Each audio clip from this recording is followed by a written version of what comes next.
2011 সালের একটি খবর, বিএনপির আইনজীবী পুলিশের হেফাজতে অসুস্থ ও 15 দিন পর মৃত্যু। এই যে পুলিশি হেফাজতে মৃত্যু এবং এটি কিন্তু গত রিজিমের একটি আলোচিত বিষয় ছিল। শুধুমাত্র আইনজীবীর খবরটি হয়তো আজকে আমরা দেখলাম। একটি গণতান্ত্রিক রাষ্ট্রে আইনশৃঙ্খলা বাহিনী তো জনগণের নিরাপত্তা দেবে, জনগণের নিরাপত্তা নিশ্চিত করবে। তো সেই জায়গায় তাদের হেফাজতে, এক প্রকার রাষ্ট্রীয় হেফাজতে মৃত্যুকে আপনি কিভাবে দেখেন? এটি আসলে কেন হতো? প্রায়ই দেখতাম আমরা। ইনফ্যাক্ট একইভাবে রাষ্ট্রীয় হেফাজতে জেলখানায় আটক অবস্থায় একজন সাবেক সংসদ সদস্য নাসিরউদ্দিন আহমেদ পিন্টু হত্যা করা হয়েছে। জি, এই বিষয়গুলো আপনি কিভাবে দেখেন? হেফাজতে মৃত্যু 15-17 বছর একটা ফ্যাসিস্ট সরকারের জালের মধ্যে আমরা ছিলাম। আর একটা সরকার যখন ফ্যাসিস্ট হয়ে যায়, পুলিশি হেফাজতে হত্যাটা এটা একটা নর্মাল ব্যাপারে দাঁড়িয়ে যায়।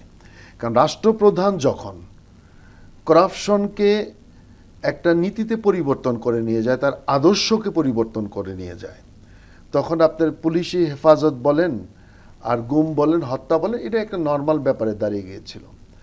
এবং এই যে ভয়ঙ্কর বিভীষিকা, এটা যদি আমি এইভাবে ব্যাখ্যা করি, এটা কিন্তু উনি প্রত্যেক সূত্রে পেয়েছে যে ফ্যাসিস্ট সরকার যে ছিলেন এই দেশে, এবং এই দেশটাকে কত বাবা মার, কত সন্তানের বুক খালি করেছে এই হিসাব নেই। এই 17 বছর যদি আমরা টেনে আনার পরে কিন্তু আমাদের জুলাইটা হয়েছে।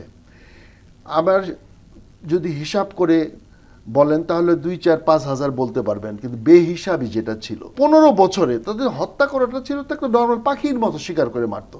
আপনাকে ভাল লাগছে না, আপনি একটা নীতি কথা বলছেন, একটা প্রতিবাদ করছেন, আমি আপনাকে বাঁচতে দেব না, এটাই ছিল তাদের চরিত্র। না, কিন্তু গণতন্ত্র তো আসলে ভিন্ন মত থাকবেই। গণতন্ত্র তো সে জানে না গণতন্ত্র কাকে বলে। গণতন্ত্রই তো হত্যা করেছে, আমার বাক স্বাধীনতা হত্যা করেছে। কিন্তু তিনি তো এখন বলছেন যে গণতান্ত্রিক সরকারকে আন্দোলনকারীরা উৎখাত করেছেন।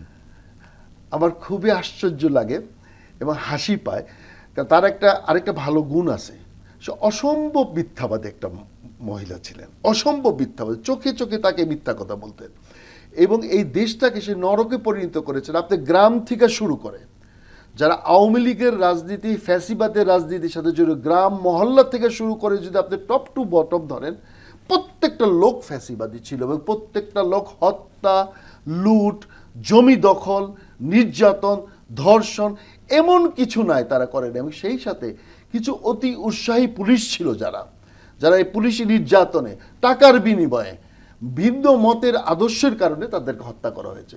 এবং সেই সিগন্যালটা, সেই লাইসেন্সটা এই ফ্যাসিবাদী সরকারের যারা মন্ত্রী ছিলেন, যারা প্রধানমন্ত্রী থেকে আরম্ভ করে তথাকথিত প্রধানমন্ত্রী, আমি তাকে কখনোই প্রধানমন্ত্রী হিসাবে স্বীকৃতি দিতে চাই না এবং বাংলাদেশের মানুষ দেয় না এবং দেব না, তার প্রমাণ কিন্তু জুলাইতে দেখেছি। কিন্তু এক শ্রেণীর মানুষ তো মনে করে তিনি প্রধানমন্ত্রী এবং বিশ্বের বিভিন্ন দেশও তো মনে করে তিনি প্রধানমন্ত্রী। বিভিন্ন দেশের যে কথাটা আপনি বললেন, বা এক শ্রেণীর মানুষ যারা মনে করে সে প্রধানমন্ত্রী, সে শ্রেণীটা কারা? ওই তাদেরই ফ্যাসিবাদের লোকজন। এবং বিশ্ব কিন্তু এর প্রতিবাদ করেছে। তারা কিন্তু 3টা নির্বাচনকে কখনোই তারা 3টা নির্বাচনকে বৈধতা দেয়নি। এই নির্বাচনটা আমরা রাতে নির্বাচন দেখেছি। আমি যেমন জীবনে ভোট দিতে পারিনি, তার নির্বাচন আমলে ভোট হয়ে গেছে। আমার যাওয়াই নিষেধ ছিল, কারণ আমি 7 বছর আমার বাড়ি ছাড়া ছিলাম, আমার ব্যবসা বাণিজ্য শেষ হয়ে গেছে। এই বিএনপির আদর্শের, আমি একটা আদর্শের রাজনীতি বিশ্বাস করতাম এবং আমাদের যে আমরা সত্যি কথাটা বলতে পারতাম না, মন খুলে কথা বলতে। আজকে আপনার সাথে, সাইদ ভাইয়ের সাথে যেভাবে কথা বলতেছে, আমি চিন্তাও করতে পারিনি হয়তো এই দিন আল্লাহ আমাদের দেখাবে। আমি শুকরিয়া আদায় করি আল্লাহর দরবারে যে আজকে এই দিনটা আল্লাহ দেখার। আপনার কাছ থেকে শুনবো।